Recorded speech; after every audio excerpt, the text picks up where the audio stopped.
বাড়ির পাশে কদম গাছে বসে কত টিয়া, আমার মনে কষ্ট দিয়া কারে করলা বিয়া বন্ধু রে।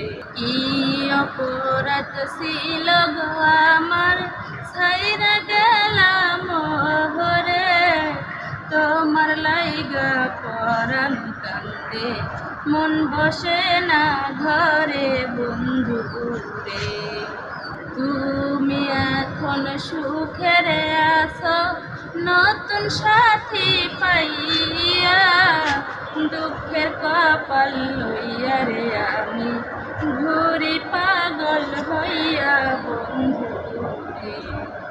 তুমি এখন সুখেরে আছো নতুন সাথী পাইয়া, দুঃখের কপাল লইয়া রে আমি ঘুরি পাগল হইয়া বন্ধু রে। কি অপরাধ ছিল গো আমার, ছাইরা গেলাম মোরে, তোমার লাইগা পরাণ কান্দে মন বসে না ঘরে বন্ধু রে। বাড়ির পাশে কদম গাছে বসে কত টিয়া, আমার মনে কষ্ট দিয়া কারে করলা বিয়া বন্ধু।